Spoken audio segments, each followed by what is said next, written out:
We like to make a lot of bold predictions on this channel, and speculating about what the markets might look like over the next few months is not for the faint of heart. But now I'm looking for a bit more of a challenge. What if we were to consider what Bitcoin and the world might look like in 2140 when the Omega block is mined and the last Bitcoin enters circulation? Hop in the DeLorean and get ready for Cypherpunk 2140. Let's get it.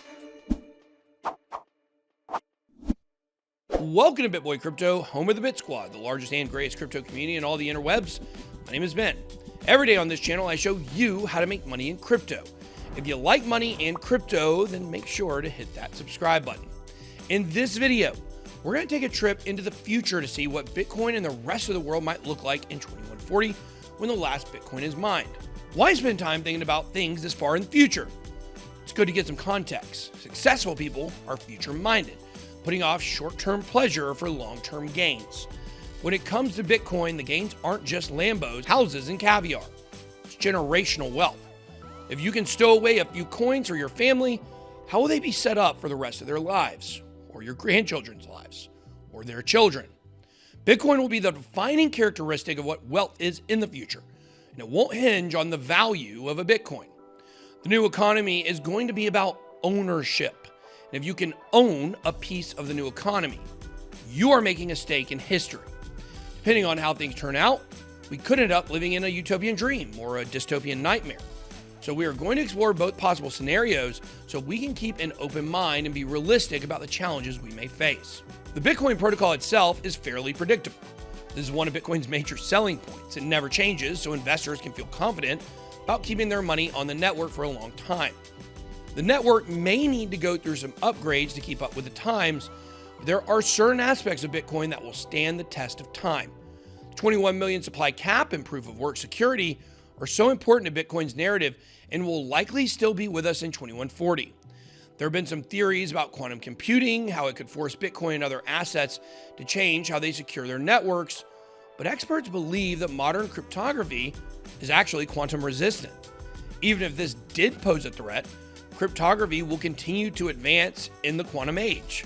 Not to mention the fact that Bitcoin would be the least of our concerns if modern cryptography was hacked. Think banking records, government secrets, and even nuclear codes.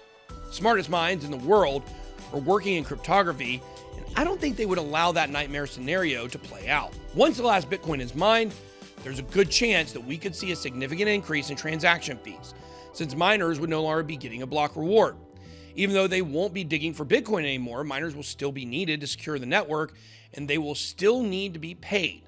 More power might be required to mine Bitcoin, since solving a block slowly gets more difficult over time. But that power will probably be much cheaper and renewable.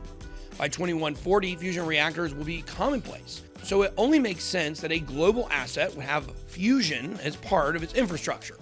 Or maybe by then, we'll even be pulling energy out of the air like Tesla, Nikola Tesla. The real Tesla, not the Doge father, reimagined. If energy does become too freely available, then Bitcoiners may have to make some difficult decisions about how the network is secured. If Bitcoin ends up being the primary global store of value by the time we reach the Omega block, price will most likely be $0. 120 years, there won't be a dollar. Bitcoin will be the reserve currency of the world in some form or another in both dystopian or utopian futures. Stop thinking about everything in terms of dollars. Think about value. Reserve fiat currencies only stick around for 100 years or so, and the dollar is at the end of its lifespan. So what does that mean for Bitcoin? Maybe one Satoshi will just equal one Satoshi. And all other prices will revolve around that just as they revolve around the US dollar today. I can see a few Satoshi being enough to put a car payment down. Depending on how much Bitcoin you bequeath to your descendants, they could still be living off that inheritance in 2140. Talk about generational wealth. It's highly likely that being a whole coiner will give you access to a different level of society and influence. Borrowing against your Bitcoin will be commonplace for whole coiners, but it won't stop there. Your children may even be able to dine with the third Jeff Bezos clone in the Blue Origin space station as a perk of being in the ownership elite. And the optimistic version of our future, your children and grandchildren can turn your Bitcoin trust fund into protectors of culture as digital art collectors or philanthropists. If things go the other way, they might be virtual slumlords in a corporate metaverse. That will all depend on the type of society that they're living in. If the utopian dream of the early crypto adopters comes true, the world would be much different than it is today. Businesses and maybe some near-planet governments will operate as DAOs, or decentralized autonomous organizations, that allow large and decentralized networks of people to each have a role in the group's decision-making process. Some level of corruption will probably still exist in DAOs because that is sadly a fact of human nature. But with power decentralized and history recorded on a public blockchain, self-regulation might actually have a chance. Most people would either work for DAOs or for themselves, and there will probably be a ton of job opportunities in gaming and the metaverse.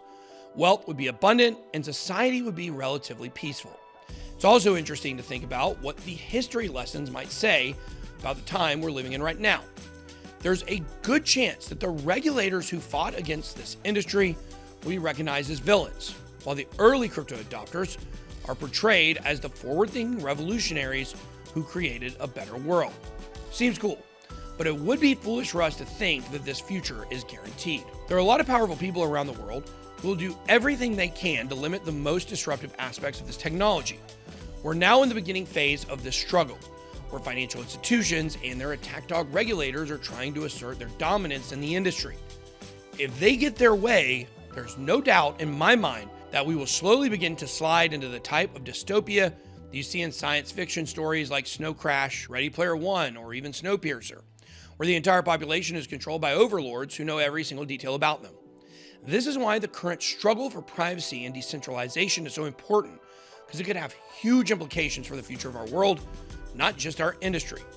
Without decentralization and privacy, blockchain technology is just another tool to make things more efficient for the people in charge. We can see examples of this from the CCP, the authoritarian government in China, that plans on launching a central bank digital currency along with a social credit system, while tightly controlling crypto trading. It's not just the CCP either. Similar conversations are starting to take place here in the US as well. Governments around the world are rushing to get a handle on this technology because they now recognize how disruptive it can be. If they are successful and they manage to neutralize the disruptive power of crypto, part of me thinks that humanity might not even make it another 120 years. But if society is still standing, it will probably be pretty bad. Without a secure and decentralized form of sound money, governments will be able to inflate the money supply as much as they want, causing poverty and social unrest. To keep control over an angry population, governments could cut off a person's access to their central bank digital currency if they speak out or step out of line, making it impossible for them to pay for their basic needs like food and shelter. And who knows, maybe a 200-year-old cyborg Janet Yellen will still be lording over the treasury too. The ideas I shared here today are just a few possibilities of what the future could look like, and there are many different ways that this could play out. But the basic idea is that we will probably be living in a much better world if crypto stays private and decentralized. There's also a chance that new innovations could cause a migration of capital from the Bitcoin network into some other asset. But as long as the underlying principles of privacy, decentralization, and sound money stay intact, then our future of freedom for our kids and grandkids is still in play. That's all I got. Be blessed. Boy out.